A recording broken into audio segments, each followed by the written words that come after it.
ಇಮಾದಿ ಸುಲ್ತಾನನ ಸೇನಾಪತಿ ಪತ್ಲು bin pin pin ಜಿಂದಾಬಾದ್ ಜಿಂದಾಬಾದ್ Pym Pym जिंदाबाद Pym Pym जिंदाबाद Pym Pym जिंदाबाद पिम पिम जिंदाबाद पिम पिम जिंदाबाद पिम पिम जिंदाबाद पिम पिम जिंदाबाद पिम पिम जिंदाबाद पिम पिम जिंदाबाद पिम पिम जिंदाबाद ಶುಭಾಶಯಗಳು ವಜೀರ್ ನಾಯಕರೇ. ನಿಮ್ಮ ಮುಖದ ಕಾಂತಿ ನೋಡ್ತಿದ್ರೆ ತಿಳಿಯುತ್ತೆ ನೀವು ನಿಮ್ಮ ಉದ್ದೇಶವನ್ನು ಸಫಲಗೊಳಿಸೇ ಹಿಂದಿರುಗಿದ್ದೀರಾ. ಕಾರ್ಯ ಸಫಲಗೊಳ್ಳುವುದಿದೆ ವಸೀಂ ಅಲಿ. ಮುಟ್ಟಾಳ ತಥಾಚಾರ್ಯ ಸಂಪೂರ್ಣ ರೀತಿಯಲ್ಲಿ ನಮ್ಮ ಕೈವಶಕ್ಕೆ ಬಂದಿದ್ದಾನೆ. ನಾವು ಅವರನ್ನು ನಂಬಿಸುವುದರಲ್ಲಿ ಸಂಪೂರ್ಣವಾಗಿ ಸಫಲರಾಗಿದ್ದೇವೆ. ನಮ್ಮನ್ನು ಯಾರೋ ತುಂಬಾ ದೊಡ್ಡ ಮೇಧಾವಿ ಅನುಭವವುಳ್ಳ ಬಾಬಾ ಎಂದು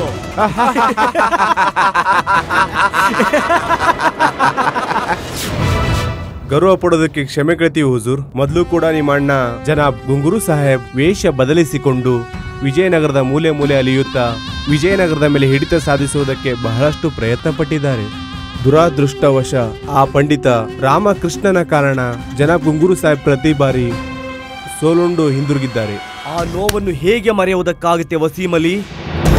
ಭ್ರಾತನ ಅವಮಾನದ ಆ ಗಾಯ ಈ ಎದೆಯಲ್ಲಿ ವಾಸಿಯಾಗದೆ ಹಾಗೇ ಉಳಿದಿದೆ. ಆ ಪರಮ ಪಾತಕಿಯ ಕಾರಣ ಸುಲ್ತಾನರು ಭ್ರಾತನ ಹುಬ್ಬುಗಳನ್ನೇ ನಾಶ ಮಾಡಿದರು. ಅದವನ ಆಕರ್ಷಣೆಯಾಗಿತ್ತು. ತೆರೆದ ದರ್ಬಾರಿನಲ್ಲಿ ತಲೆ ಬೋಳಿಸಿದ್ರು. ಗುಂಗುರುವಿನ ಮಾನವನ್ನು ಎಲ್ಲರ ಮುಂದೆ ತೊಳೆದು ಹಾಕಿ ಬಿಟ್ಟರು. ಪಂಡಿತ ರಾಮಕೃಷ್ಣ ನೀಡಿರುವ ಆ ನೋವು ಈಗ ಜ್ವಾಲಾಮುಖಿಯಾಗಿದೆ ವಸೀಂ ಅಲಿ. ಈಗದು ಮಳೆಯಾಗಿ ವಿಜಯನಗರದ ಮೇಲೆ ಬೀಳಲಿದೆ ಮತ್ತು ಪೂರ್ತಿ ವಿಜಯನಗರವನ್ನು ಸುಟ್ಟು ಹಾಕಿ ಬಿಡುತ್ತದೆ. ಇನ್ಶಾ ಅಲ್ಲಾ ಹುಜೂರ್, ಈ ಬಾರಿ ಖಂಡಿತ ಹಾಗೆಯೇ ಆಗುತ್ತದೆ. ಯಾವ ತಪ್ಪು ನಮ್ಮ ಬೃಹತ ಮಾಡಿದ್ದನೋ ಆ ತಪ್ಪನ್ನು ನಾವು ಮಾಡುವುದಿಲ್ಲ. ಈ ಬಾರಿ ನಮ್ಮ ತಂತ್ರ ಖಂಡಿತವಾಗಿ ಫಲಿಸುತ್ತದೆ. ಯಾರು ತಡೆಯುತ್ತಾರೆ ನಮ್ಮ ಜಾಲದಿಂದ ಈ ಬಾರಿ? ಆ ಪಂಡಿತ ರಾಮಕೃಷ್ಣ ಮತ್ತು ವಿಜಯನಗರವನ್ನು.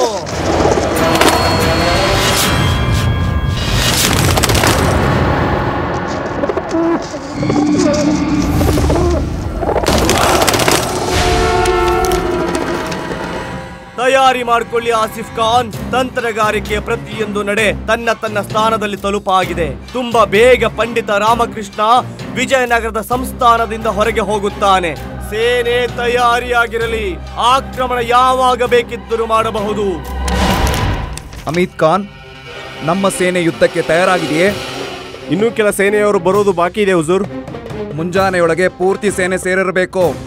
ವಿಜಯನಗರದ ಮೇಲೆ ಯಾವಾಗ ಬೇಕಿದ್ರೂ ಯುದ್ಧ ಆಗಬಹುದು. ನಿಮ್ಮ ಆಜ್ಞೆ ಹುಜೂರ್, ಹಾಗೆ ಆಗುತ್ತದೆ.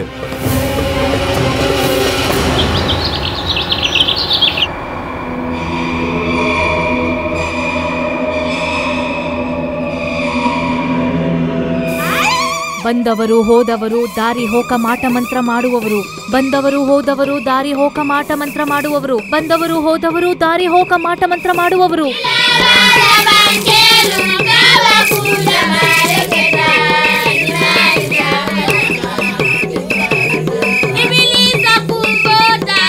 ಬಂದವರು ಹೋದವರು ದಾರಿ ಹೋಕ ಮಾಟ ಮಂತ್ರ ಮಾಡುವವರು. ಬಂದವರು ಹೋದವರು ದಾರಿ ಹೋಕ ಮಾಟ ಮಂತ್ರ ಮಾಡುವವರು. ಬಂದವರು ಹೋದವರು ದಾರಿ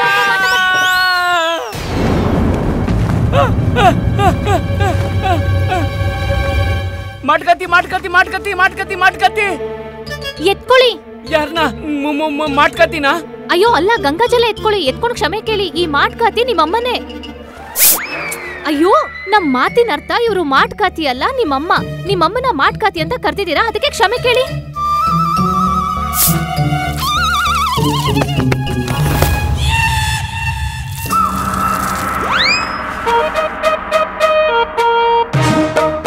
ನಾವು ಕೆಟ್ಟ ದೃಷ್ಟಿ ತೆಗಿತಿದೀವಿ. ನಿಮ್ಗೆ ಯಾರ್ದೋ ಕಣ್ಬಿಟ್ಟಿದೆ.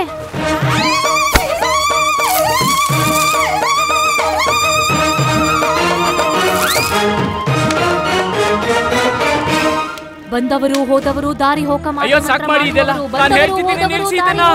ಮಂತ್ರ ಮಾಡುವವರು.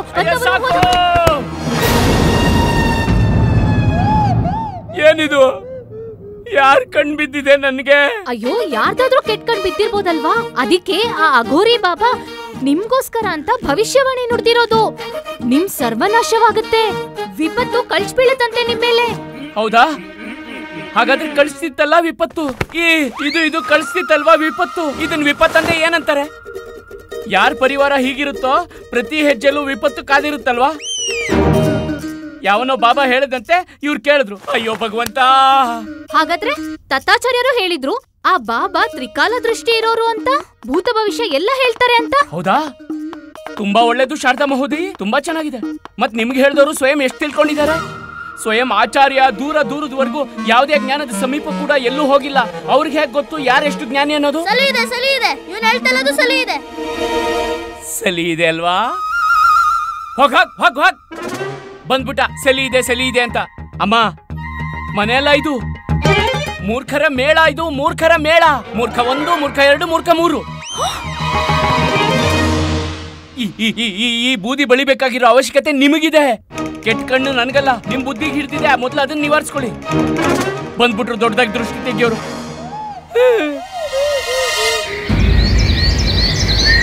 ಮಹಾರಾಜ ತಥಾಚಾರ್ಯರಿಗೆ, ಮಹಾರಾಜ ತಥಾಚಾರ್ಯರಿಗೆ, ಮಹಾರಾಜ ತಥಾಚಾರ್ಯರಿಗೆ.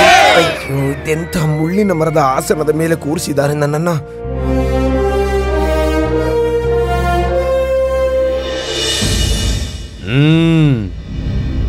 ಮಂತ್ರಿವರ್ಯ, ಹೇಗಿದ್ದೀರಿ ನೀವು? ತುಂಬಾ ಸುಸ್ತಾದೋರ ಹಾಗೆ ಮಂದವಾಗಿ ಕಾಣ್ತಿದ್ದೀರಿ ನೀವು. ಆರೋಗ್ಯ ಚೆನ್ನಾಗಿದೆ ತಾನೇ ನಿಮ್ಮದು? ತಾತ್ಕಾಲಿಕ ಮಹಾರಾಜ, ನಾವು ಖಂಡಿತವಾಗ್ಲೂ ಸ್ವಸ್ಥರಾಗಿದ್ದೇವೆ. ಕಾಣಿಸ್ತಾ ಇಲ್ಲ, ನೀವು ಅಸ್ವಸ್ಥರಂತೆ ಕಾಣ್ತಿದ್ದೀರಿ. ನೀವು ಹೇಗನ್ನಿಸ್ತಿದೆ ಅಂದ್ರೆ ನಿಮಗೆ ವಿಶ್ರಾಂತಿ ಅವಶ್ಯಕತೆ ಇದೆ. ತಗೊಳ್ಳಿ ರಜೆನ, ವಿಶ್ರಾಮ ಮಾಡಿ, ಸುಸ್ತನ್ನ ಕಳ್ಕೊಳ್ಳಿ, ಸ್ವಸ್ಥರಾಗಿ ಸ್ಫೂರ್ತಿಯಿಂದ ನಿಮ್ಮ ಕಾರ್ಯಭಾರ ಸಂಭಾಳಿಸಿ. ತಾತ್ಕಾಲಿಕ ಮಹಾರಾಜ, ನಮಗೆ ರಜೆಯ ಯಾವುದೇ ಅವಶ್ಯಕತೆ ಇಲ್ಲ. ಇದೇ ನಿಮಗೆ ರಜೆಯ ಅವಶ್ಯಕತೆ.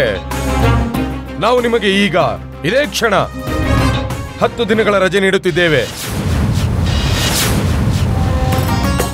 ನಿಮ್ಮ ನಿವಾಸಕ್ಕೆ ಹೋಗಿ ವಿಶ್ರಾಮ ಮಾಡಿ. ಆದ್ರೆ ತಾತ್ಕಾಲಿಕ ಮಹಾರಾಜ, ಇಲ್ಲ, ಏನಾದ್ರೆ ಗೀದ್ರೆ ಅನ್ನೋ ಹಾಗಿಲ್ಲ ಮಂತ್ರಿವರ್ಯ. ಸ್ವಲ್ಪ ಯೋಚನೆ ಮಾಡಿ, ಏನ್ ಹೇಳ್ತಾರೆ ಮಹಾರಾಜ?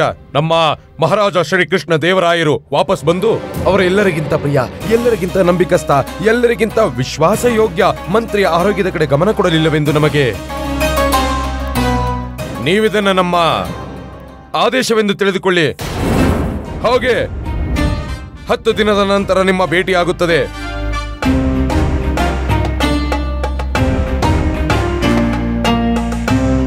ಆಗಲಿ ತಾತ್ಕಾಲಿಕ ಮಹಾರಾಜ.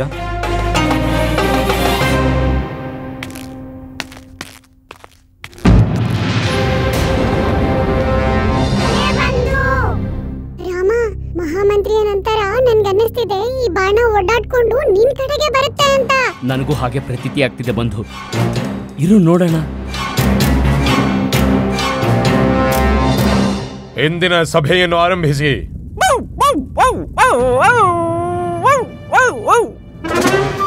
ಇದೇನು? ಇದು ನಾಯಿಯ ಧ್ವನಿಯ ಹಾಗೆ ಪ್ರತೀತಿಯಾಗುತ್ತಿದೆ.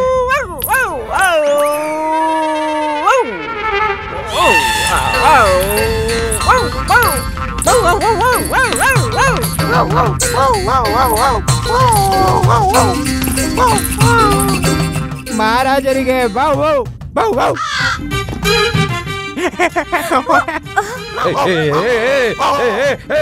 ಹೇಳ್ಕೊಡ್ರಿ, ಇದನ್ನ ಹೇಳ್ಕೊಡ್ರ. ಕಚ್ತಾನೆ, ತಡಿರಿ ಇವ್ನ, ಯಾರಾದ್ರೂ ತಡಿರಿ ಇವ್ನ. ಅಯ್ಯೋ ತಡಿರೋ, ಕಚ್ಚಿದ್ದಾನೆ, ಕರ್ಕೊಂಡೋಗಿ. ಹೋಗಿ, ಏನಿದು? ಕರ್ಕೊಂಡೋಗಿ. ಏನಿದೆಲ್ಲ? ಕ್ಷಮಿಸ್ಬೇಕು ಮಹಾರಾಜ, ಕ್ಷಮೆ. ಪತಿ ನಾಯಿ ಆಗೋಗಿದ್ದಾರೆ ಮಹಾರಾಜ. ಅದ್ ನಮಗೂ ಕಾಣ್ತಿದೆ, ಆದ್ರೆ ಹೇಗೆ? ಅದು ಮಹಾರಾಜ, ಆ ಶಂಕರ ನನ್ ಪತಿಗೆ ನಾಯಿ ಖರೀದಿ ಮಾಡ್ಕೊಟ್ಟಿದ್ನಲ್ಲ ಮಹಾರಾಜ, ಆ ನಾಯಿ ನನ್ ಪತಿಗೆ ಕಚ್ಬಿಟ್ಟಿದೆ ಮಹಾರಾಜ. ಮತ್ತೆ ನೋಡಿ ಮಹಾರಾಜ, ಯಾವಾಗ ಕಚ್ತೋ ಅವಾಗಿಂದ ನಾಯಿ ತರಾನೇ ಆಡ್ತಿದ್ದಾರೆ, ನಾಯಿ ತರ ವ್ಯವಹಾರ ಮಾಡ್ತಿದ್ದಾರೆ, ನಾಯಿ ತರ ಕಚ್ತಾ ಇದ್ದಾರೆ, ನಾಯಿ ತರಾನೇ ಬೊಗಳ್ತಾ ಇದ್ದಾರೆ ಮಹಾರಾಜ. ಶಾಂತಿ. ಆದ್ರೆ ಇದು ಹೇಗೆ ಸಂಭವವಿದೆ? ನಾಯಿ ಕಚ್ಚುವುದರಿಂದ ವ್ಯಕ್ತಿ ನಾಯಿ ಹೇಗಾಗ್ತಾನೆ? ಗುರುಜಿ, ಈ ನಾಯಿ ಕೈಲಿ ಒಂದ್ಸಲ ಕಚ್ಚಿಸ್ಕೊಂಡು ನೋಡಿ. ಒಂದ್ ವೇಳೆ ನೀವು ನಾಯಿ ಆದ್ರೆ ಇವ್ರು ಸರಿ, ಆಗ್ಲಿಲ್ಲ ಅಂತಂದ್ರೆ ನೀವು ಸರಿ ಗುರುಜಿ. ಅಣ್ಣ ಬನ್ನಿ ನಮ್ ಗುರುಜಿನ ಕಚ್ಚಿ ನಾಯಿ ಮಾಡಿ ಇವ್ರನ್ನ. ಕಚ್ಚಿಸ್ಲಾ ಮಹಾರಾಜ? ಹಿಂದೆ ಸರಿ. ಕಚ್ಚಿಸ್ಲಾ ನಿಮಗೆ ಮಹಾರಾಜ? ಇದನ್ನ ಹೇಳಿ, ನೀವೇಕೆ ಬಂದ್ರಿ? ಏನ್ ಬೇಕು ನಿಮಗೆ ನಮ್ಮಿಂದ? ಹಿಂದೆ ಹೋಗೋ. ನಮ್ಮಿಂದ ಯಾಕೆ ಬಿದ್ದಿದ್ದಾನೆ ಇವನು? ನ್ಯಾಯ ಕೊಡ್ಸಿ ಮಹಾರಾಜ, ನ್ಯಾಯ ಬೇಕು. ಗಟ್ಟಿಯಾಗಿ ಹಿಡ್ಕೋ ಅವನ್ನ, ಆಗ್ಲೇ ನಾಯಿ ಸಿಗೋದು. ಅದರಲ್ಲೂ ನೀವು ಪ್ರಸನ್ನರಾಗಿರಬೇಕು. ನಿಮ್ಮ ಪತಿ ನಾಯಿ ಆಗಿದ್ದಾನೆ. ಪತಿ ಬೇಕೆಂದರೆ ಮನೆಯ ಒಳಗೆ, ಪಹರೆ ಬೇಕಿದ್ರೆ ಮನೆಯ ಹೊರಗೆ. ಒಂದು ಪ್ರಾಣ ಎರಡು ಕೋಣ. ಪತಿ ಅಂದ್ರೆ ಪತಿ, ಪಹರೆ ಅಂದ್ರೆ ಪಹರೆದಾರ. ಬಾಬಾ ದಾಯ್ ಬಾಯ್, ಹೇಳಿ ಮಹಾರಾಜ. ನಿಮಗೇನು ಅನಿಸುತ್ತೆ? ಈ ಸಮಸ್ಯೆಗೆ ಸಮಾಧಾನ ಹೇಗೆ ಮಾಡುವುದು? ಅವನಿಗೆ ದಂಡನೆ ನೀಡಿ. ಯಾರಿಂದ ಈ ಸಮಸ್ಯೆ ಉದ್ಭವವಾಗಿದೆ? ಯಾರು ಈ ವ್ಯಕ್ತಿಗೆ ನಾಯಿಗೆ ಬದಲಾಗಿ ನಾಯಿಯನ್ನು ಉಡುಗೊರೆ ನೀಡೋ ಈ ಬುದ್ಧಿಹೀನ ಉಪಾಯ ನೀಡಿದ್ದಾನೋ ಆತನಿಗೂ ಕೂಡ ದಂಡನೆ ಸಿಗಬೇಕು.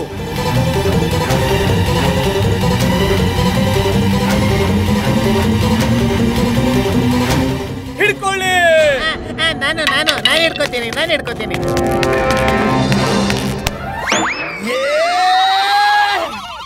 ನನ್ನಲ್ಲೋ ನಾಲಾಯಕ್. ಆ ರಾಮನನ್ನು ಹಿಡ್ಕೊಳ್ಳಿ. ನಿಂತ್ಕೊಳ್ಳಿ. ಕ್ಷಮಿಸ್ಬೇಕು ತಾತ್ಕಾಲಿಕ ಮಹಾರಾಜ, ಇದ್ರಲ್ಲಿ ನಂದೇನ್ ತಪ್ಪಿದೆ? ಇವ್ರನ್ನ ನಾನ್ ನಾಯಿ ಮಾಡಿಲ್ಲ. ಹಾಗಾದ್ರೆ ಇದು ಇನ್ಯಾರ ತಪ್ಪು? ಮುಂಚೆಯೇ ಯೋಚಿಸಬೇಕಿತ್ತಲ್ವಾ? ಇಂಥ ಉಪಾಯ ಸೂಚಿಸುವ ಮೊದಲು ಇದರ ಪರಿಣಾಮ ಹೀಗೂ ಆಗುತ್ತೆ ಅಂತ. ಅಯ್ಯೋ, ಇದನ್ನ ನೀವೇನ್ ಮಾತಾಡ್ತಿದ್ದೀರಾ? ಯಾರು ಹೇಗೆ ಯೋಚಿಸೋಕ್ ಸಾಧ್ಯ? ಯಾವ್ದೋ ನಾಯಿ ಕಚ್ಚೋದ್ರಿಂದ ಯಾರೋ ಹೀಗೆ ನಾಯಿ ಆಗ್ತಾರೆ ಅಂತ ನೀವು ಯೋಚನೆ ಮಾಡಬೇಕಾಗಿತ್ತು. ನಿಮ್ಮ ಜವಾಬ್ದಾರಿ ಆಗಿರುತ್ತದೆ ನೀವು ಸಲಹೆ ನೀಡುವ ಸಮಯ. ಇದರ ಪರಿಣಾಮ, ದುಷ್ಪರಿಣಾಮದ ತಿಳುವಳಿಕೆ ನಿಮಗಿರಬೇಕು. ಒಬ್ಬ ಒಳ್ಳೆ ಮನುಷ್ಯನನ್ನ ನಾಯಿ ಮಾಡಿದ್ದೀರಾ ನೀವು. ನರಕದಂತ ಜೀವನವಾಗಿದೆ ಇವನದು ನಿಮ್ಮ ಕಾರಣದಿಂದ. ಈಗ ಈ ಅಪರಾಧಕ್ಕೆ ದಂಡನೆ ಸಿಗುತ್ತದೆ, ಈಗಲೇ ಸಿಗುತ್ತದೆ, ಈ ಕ್ಷಣವೇ ಸಿಗುತ್ತದೆ. ನಾವು ತಾತ್ಕಾಲಿಕ ಮಹಾರಾಜ ತಥಾಚಾರ್ಯ ಪಂಡಿತ ರಾಮಕೃಷ್ಣರ ಈ ಅಪರಾಧಕ್ಕೆ ದರ್ಬಾರಿನಿಂದ ಹೊರ ಹಾಕುತ್ತೇವೆ. ಮತ್ತು ಇಲ್ಲ, ಅಪರಾಧ ಈ ಮನುಷ್ಯನದಲ್ಲ, ಇವನ ಉಪದ್ರವ ಬುದ್ಧಿಯಿಂದ ಆಗಿದೆ. ಇವನ ಇದೇ ಉತ್ಪತ್ತಿ ಬುದ್ಧಿಯಿಂದ ಜನನವಾಗಿದೆ ಈ ಸಮಸ್ಯೆ. ದಂಡ ನೀಡುವುದಾದರೆ ಈ ಉಪದ್ರವ ಬುದ್ಧಿಗೆ ನೀಡಿ ಮಹಾರಾಜ. ಬುದ್ಧಿಗೆ ಹೇಗೆ ತಾನೇ ದಂಡನೆ ನೀಡಲಾಗುತ್ತದೆ ಬಾಬಾದಾಯ್ ಬಾಯ್? ಇವನ ಅಸ್ತಿತ್ವ ಅಳಿಸಿ ಹಾಕಿ ಸಮಾಪ್ತಿ ಮಾಡಿಬಿಡಬೇಕು ಈ ವಿನಾಶಕಾರಿ ಬುದ್ಧಿಯನ್ನು. ಇವನು ಒಬ್ಬ ಸಾಧಾರಣ ಮನುಷ್ಯನ ಜೀವನವನ್ನು ಹಾಳು ಮಾಡಿದ್ದಾನೆ. ಶಮನ ಮಾಡಿಬಿಡಿ ಈ ಬುದ್ಧಿಯನ್ನು. ಇಲ್ಲದಿದ್ದರೆ ಬಹುಬೇಗನೆ ಈ ಸಾಮ್ರಾಜ್ಯದ ವಿನಾಶವಾಗುತ್ತದೆ. ಒಂದು ವೇಳೆ ಇದನ್ನು ಸಮಾಪ್ತಿ ಮಾಡದಿದ್ದರೆ ಇವನ ದುಷ್ಟಗ್ರಹ ಇವನ ಜೊತೆಗೆ ಈ ಪೂರ್ತಿ ರಾಜ್ಯವನ್ನು ಮುಳುಗಿಸಿ ಬಿಡುತ್ತದೆ. ಕೊಂದು ಹಾಕಿ ಈ ಕಾಲದ ಕೇಂದ್ರ ಬಿಂದುವನ್ನು.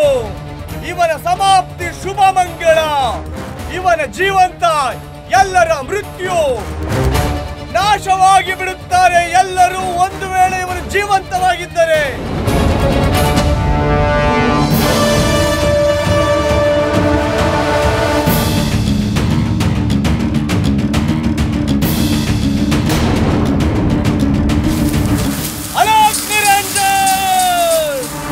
ಉತ್ತರ ಕೊಡು ರಾಜ.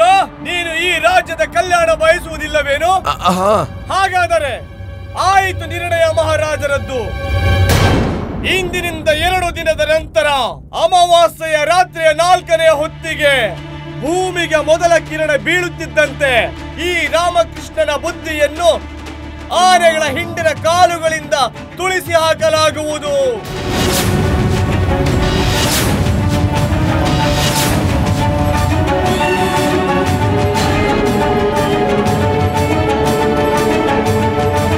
ಕರೆದುಕೊಂಡು ಹೋಗಿ ಮತ್ತು ಕತ್ತ ಮೇಲೆ ಹಾಕಿ.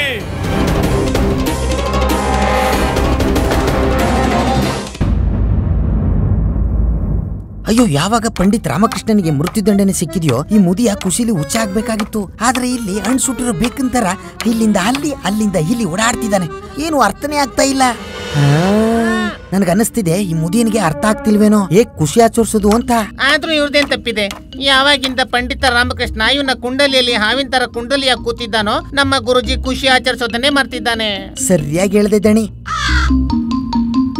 ಗುರುಜಿ, ಗುರು ಮಾತೇನ ಕರೆಯೋದ ಗುರುಜಿ? ಹಾ ಗುರುಜಿ, ಸ್ವಲ್ಪ ಮಿಠಾಯಿ ಗಿಟಾಯಿ ತಿನ್ನೋಕೆ.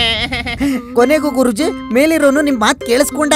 ನಿಮ್ಮ ಮನೋಕಾಮನೆ ಪೂರ್ಣವಾಯ್ತು ಗುರುಜಿ. ಪಂಡಿತ್ ರಾಮಕೃಷ್ಣ ನಿಮ್ ದಾರಿಂದ ಸ್ವಚ್ಛವಾದ. ಇಲ್ಲ, ಯಾಕೋ ಸರಿ ಇಲ್ಲ ಅನ್ನಿಸುತ್ತಿದೆ.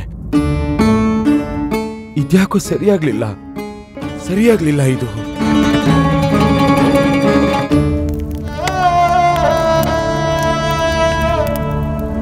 ಗೊತ್ತಿತ್ತು ನಮ್ಗೆ ಆಚಾರ್ಯ ತತ್ತಾಚಾರ್ಯ ಮಹಾರಾಜರ ಪದವಿಗೆ ಏರ್ತಿದ್ದಾಗೆ ಏನಾದ್ರೂ ತಂತ್ರ ರಚಿಸ್ತಾರೆ ಅಂತ. ಮತ್ತೆ ಅದಕ್ಕಿಂತ ಹೆಚ್ಚಿಗೆ ಅವ್ರ ಕೆಟ್ಟ ಕಣ್ಣು ನಿಮ್ಮೇಲ್ ಬೀಳುತ್ತೆ ಅಂತ ನೋಡಿದ್ರ ಈಗ ನಿಮ್ಮೇಲ್ ತಪ್ಪು ಹೊರಿಸಿ ಲೆಕ್ಕ ಚುಕ್ತ ಮಾಡಿದ್ರು. ನಿಮಗ್ ಮೃತ್ಯು ದಂಡನೆ ನೀಡಿ. ಶಾರದಾ, ಏನ್ ಶಾರದಾ, ನಮ್ಗೆ ಹೇಳಿ, ಇದ್ರಲ್ಲಿ ನಿಮ್ದೇನ್ ತಪ್ಪಿದೆ? ಯಾರ್ದೋ ನಾಯಿ ಯಾರಿಗೋ ಕಚ್ಚಿದ್ರೆ ಒಳ್ಳೇದಾಗ್ತಿತ್ತು. ಆ ವ್ಯಕ್ತಿ ಬದಲು ತತ್ತಾಚಾರ್ಯ ಮತ್ತೆ ಆ ನಾಯಿ ಜಾಗದಲ್ಲಿ ಒಂದ್ ವಿಷ ತುಂಬಿರೋ ಸರ್ಪ ಇದ್ದಿದ್ರೆ ಪುಂಗಿನೂ ಉಳಿತಿರ್ಲಿಲ್ಲ, ಪುಂಗಿ ಊದೋನು ಉಳಿತಿರ್ಲಿಲ್ಲ. ನಾನು ನೋಡ್ತೀನಿ ಹೇಗೆ ಆ ಕಪಟಿ ತತ್ತಾಚಾರ್ಯ ನನ್ ಪುತ್ರನಿಗೆ ಮೃತ್ಯು ದಂಡನೆ ನೀಡ್ತಾನೆ ಅಂತ. ನನ್ ದಂಡದಿಂದ ಬಾಸಿ ಕಳಿಸ್ತೀನಿ ಆ ದುಷ್ಟ ದಾಯ್ ಬಾಯ್ ಬಾಬನ ನರಕ ಲೋಕಕ್ಕೆ. ಅವನೇ ಈ ಪ್ರಪಂಚ ರಚಿಸಿತ್ತು. ಅಯ್ಯೋ ಲಾಮ, ನೀನ್ ಚಿಂತೆ ಮಾಡ್ಬೇಡ, ನಾನಿದೀನಲ್ವಾ, ನಿನಗೇನು ಆಗಕ್ ಬಿಡಲ್ಲ.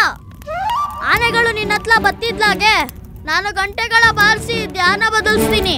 ಎಲ್ಲಾ ಆನೆಗಳನ್ನ ದೂರ ಕರ್ಕೊಂಡು ಹೋಗ್ತೀನಿ. ಹಾ, ನಾವ್ ನಿಮ್ಗೆ ಏನಾಗಕ್ಕೂ ಬಿಡೋದಿಲ್ಲ. ಇದಕ್ಕೂ ಮೊದ್ಲು ಆನೆ ನಿಮ್ ತಲೆನ ತುಳಿಯೋ ಮುಂಚೆ ಅವು ಅಮ್ಮನ್ ತಲೆ ತುಳಿಯುತ್ತೆ. ಇಲ್ಲ, ಗುಂಡಪ್ಪಂದು. ನಮ್ ಮಾತಿನ ಅರ್ಥ ಇದಕ್ಕೂ ಮೊದ್ಲು ಆನೆ ನಿಮ್ ತಲೆ ತುಳಿಯೋ ಮುಂಚೆ ಅವು ನಮ್ ತಲೆನ ತುಳಿಬೇಕು. ನೀನ್ ಹಾಗೆ ನೋಡ್ತಿರು, ನಾನ್ ಈಗ್ಲೇ ಹೋಗಿ ಆ ತತ್ತಾಚಾರ್ಯನ್ ತಲೆ ಹೊಡೆದಾಕ್ತೀನಿ. ಮತ್ತೆ ಆ ದಾಯ್ ಬಾಯ್ ಬಾಬಾನ ಕಣ್ಕಿತ್ತಾಕ್ತೀನಿ ದಂಡದಿಂದ. ಅಯ್ಯೋ, ಸಾಕ್ ಮಾಡಿ ನೀವೆಲ್ರು. ಯಾರು ಏನು ಮಾಡೋ ಅವಶ್ಯಕತೆ ಇಲ್ಲ. ಅಮ್ಮ, ನಿನ್ ಮಗನ ನೀನಿನ್ನೂ ಅರ್ಥ ಮಾಡ್ಕೊಂಡಿಲ್ವಾ? ನಿನ್ ಮಗನಿಗೆ ರೋಗದಿಂದ ಸಾವು ಬಂದ್ರು ಸ್ವೀಕಾರ ಇದೆ. ಆದ್ರೆ ಈ ಯಾವ್ದೋ ದಾಯ್ ಬಾಯ್ ಬಾಬಾ ಅನ್ನೋ ಡೋಂಗಿ ವಂಚಕ ಬಾಬಾ ಇಂದಲ್ಲ.